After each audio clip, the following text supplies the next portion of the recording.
Today we are going to make a player character to Backpack tabletop role-playing game.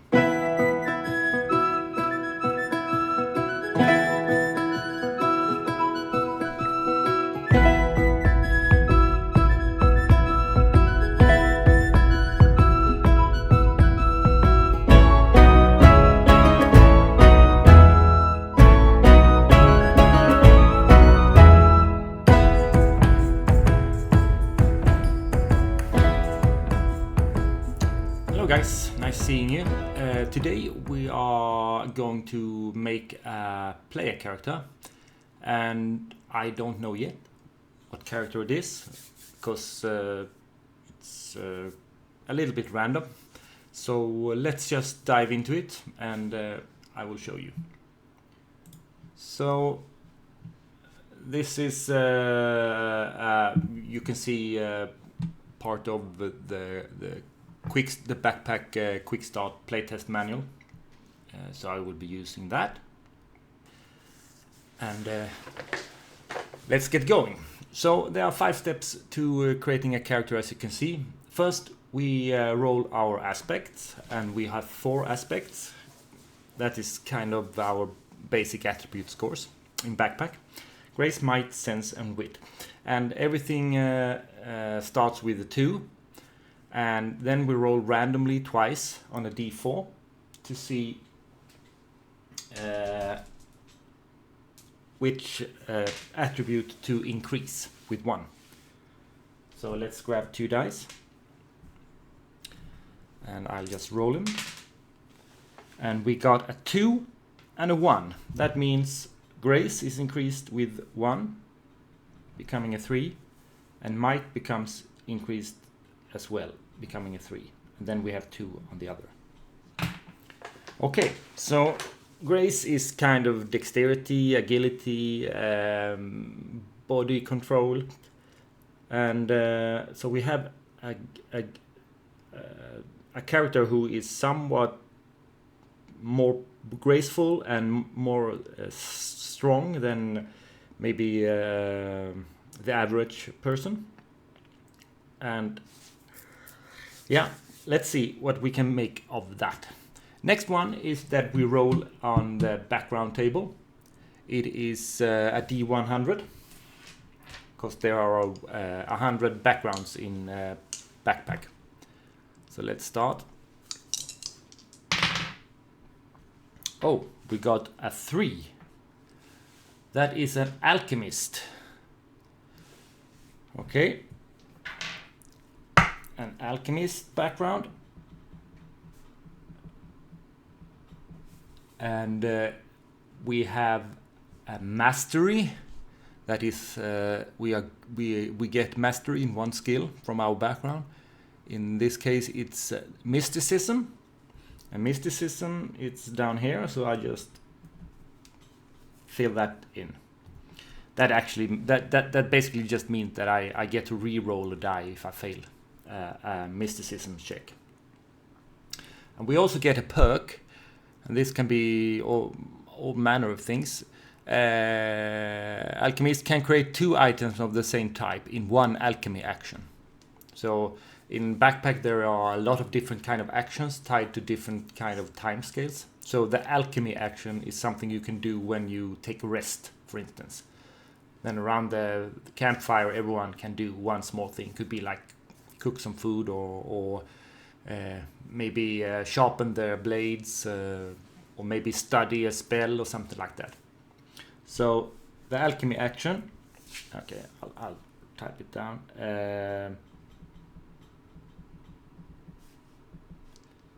2 items.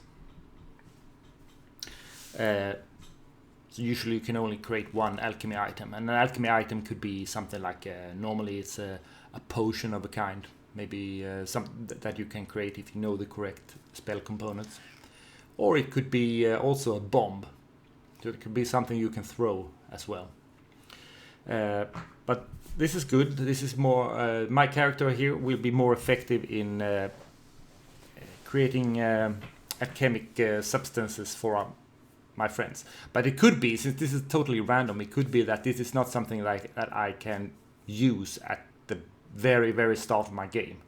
But during the game, there will be plenty of opportunity to learn stuff, such as spells that you could apply. All right, let's go back. Then we have the background ready. Now we have to select archetypes. And the archetype is what is would be in D&D mostly like classes, but it's not. It's easier to develop out of them into something you like during the game. So it's not something that you have to be stuck. It's kind of like a starting point for your character, more than something that will define the character forever. And there are 8 standard archetypes in Backpack. And what would be a good fit? Grace and Might. I think maybe we should make a scoundrel. Yeah. Maybe a scoundrel. Or, since we have mysticism, I want to have some advantage of my alchemist background, I could also select an elf. Yeah, I think we take an elf. Alright, so let's get the elf. As you can see, the document don't have any illustrations yet. I am discussing some stuff with the illustrator, so hopefully I can show you something more soon. So the elf, this is the elf archetype. So the elf, all archetypes has 2 archetype abilities. It's the 2 you see right below the elf title. So an elf has acute senses and fast recovery. So acute senses means that you get a boon to sense saves. So then I just go to sense, all right, and I have saves here, sense save, and I can fill that in. That means when I have to make a sense save, I can re-roll 1 die that fails. And when do I use sense saves? This is something that you use when maybe someone is trying to ambush you, or someone is trying to steal something from you. So it's basically your awareness or your ability to notice that something is not all right. And I also have fast recovery. That is, you roll 1 extra die when healing, drain, and grit slots during breather actions. Okay, so quite a lot to take in, but as I told before, actions are things you can do, and there are different kind of actions depending on the activity you're doing. So the breather action is something that is tied to when you are delving. That is when you're done in a dungeon. So a breather action takes 10 minutes. It's basically where you just rest and try to regain some of your strength. And healing drain is something that you gain when you cast spells, and grit is something that you could gain from combat or from getting exhausted and things like that. So you can heal that kind of damage, and an elf can heal that a bit more effectively. So, all right, fast recovery.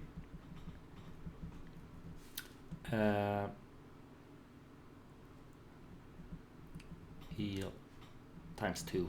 So I can roll twice when I roll my healing checks.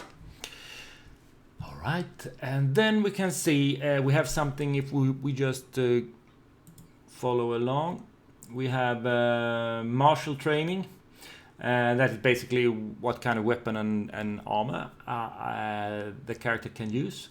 So we can use guard weapons, military weapons, light armor, and small shield. Okay, and I have that on my character sheet right down here. So guard weapons, military weapons, that is basically all weapons. So the elf can fight with anything. Light armor and small shield. So it's pretty basic. And there are penalties if you try to wear armor you are not trained in, or fight with weapons you're not trained in.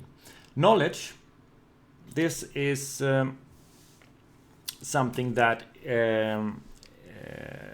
illustrates what your character know, and that can be anything from languages to spells, but it could be other things as well. Could be like know how to the secret method of forged shield, dwarven shields or something like that. So it could be something that is tied to your world as well. The thing with knowledge is that it doesn't require a check. It's something that you just know.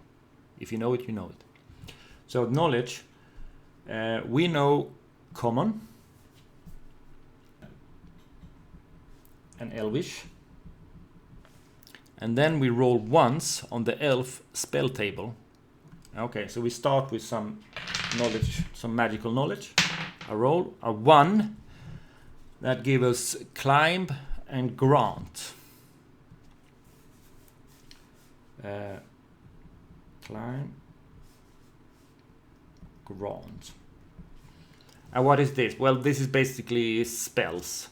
And you can see there are 2 names there. That is not 2 different spells. It is 2 different components of a spell. So I will show that in a later video, but basically you can combine different spell components to vary your spell effect somewhat. But in this case, this elf, my character starts with climb and grant. Climb is the ability to walk on in the ceilings or on the walls without any penalties.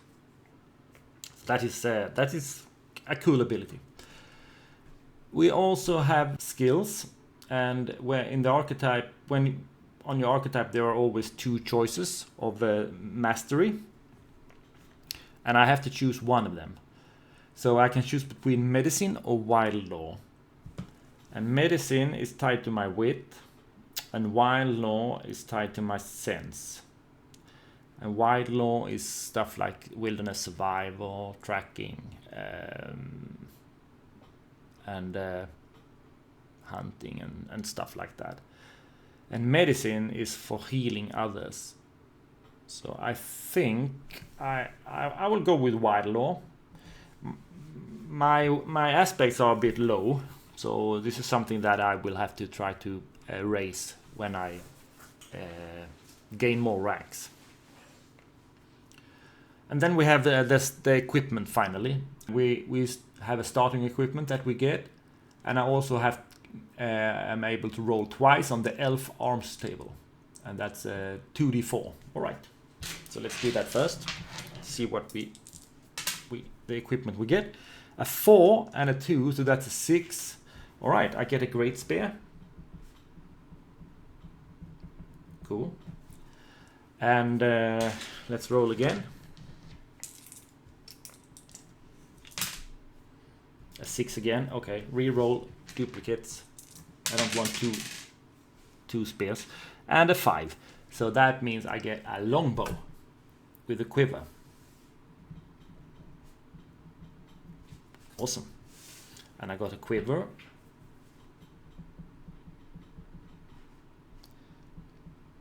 This is my equipment.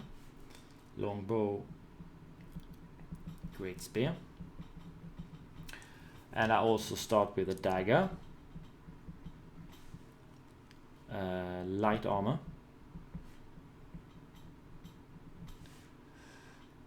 5 torches. Here are my torches. And 5 dry rations, yes. 2 water skins. They are full. And 15 coins. Yeah. Put it down on the wealth box.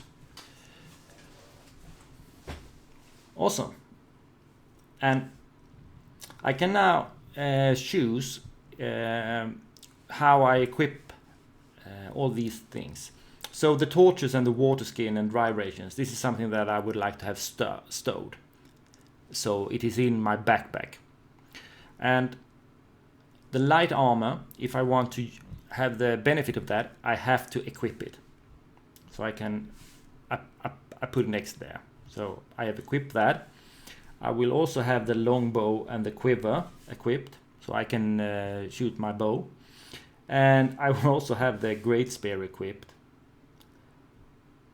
But maybe the dagger I can put in my backpack, because the more I have equipped, the more encumbered I will be. All right. What else? Skills, equipment. Yeah, so basically the character is done. What we do now is, of course, maybe we have to check, okay, what is how does a great spear and a longbow work? So we can do that. If we go to the equipment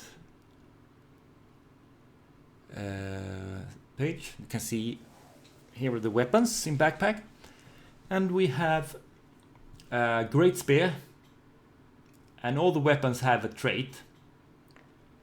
And all the weapons also have an attack value. It is always one of the aspects, and it's quite easy. A spear will use might, because melee weapons use might. So I will have a 3 on attacking with the great spear, and longbow uses sense. So all ranged weapons use sense. So I will have an attack value of 2, because that's my sense value. And then we have traits. So the great spear is two-handed. As you can see here, it has something called grim, and it has something called reach.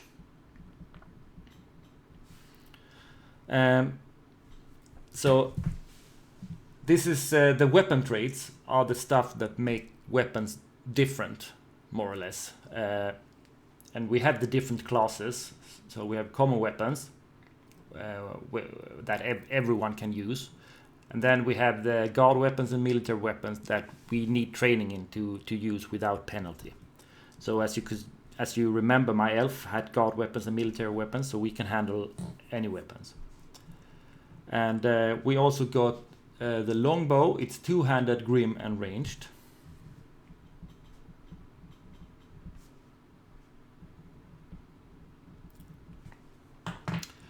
And what does it mean? Two-handed, it's quite easy to understand.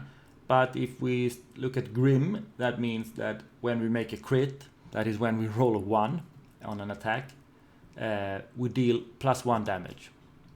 So that is basically, normally you deal 1 damage when you hit someone. It's very easy. But if you make a crit, you deal 2 damage. Usually enough to kill a man outright in one hit if you make a crit. And reach means that when you roll a crit on a defense, because in backpack you also roll dice when you are being attacked, trying to avoid it.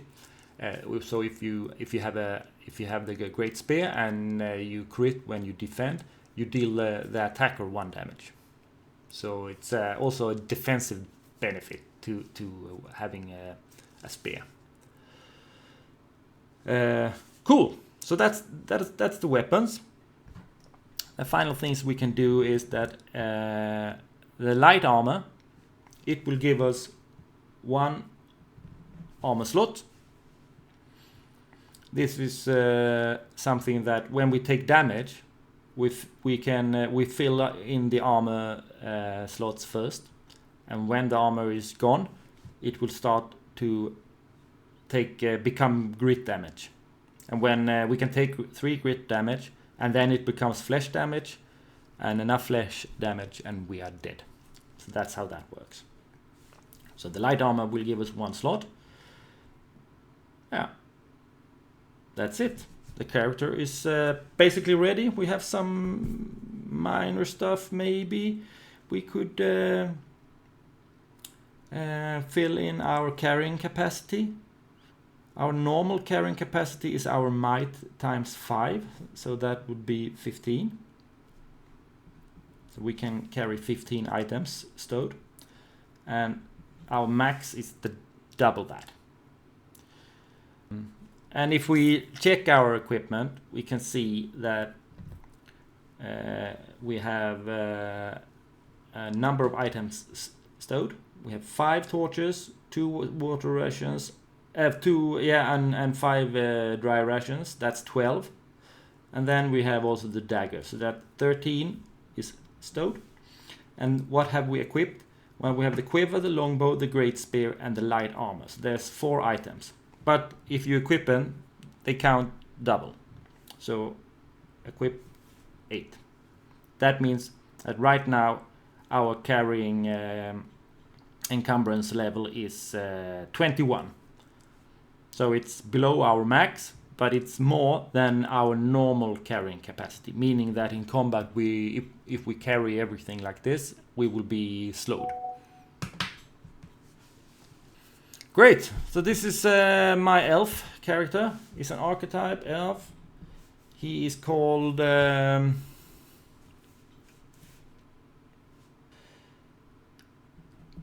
Senden, the gift giver. And everyone start at rank 0. And for completion's sake, I have a container. It's my quiver, where I have arrows. 10 of them. So I can keep track of my arrows down there. All right. Thanks a lot. That's everything. I hope this was interesting. I hope next time we'll make another character type. And we will also take a look at how to convert monsters from classic D&D to Backpack. And see you then. Thanks a lot, guys.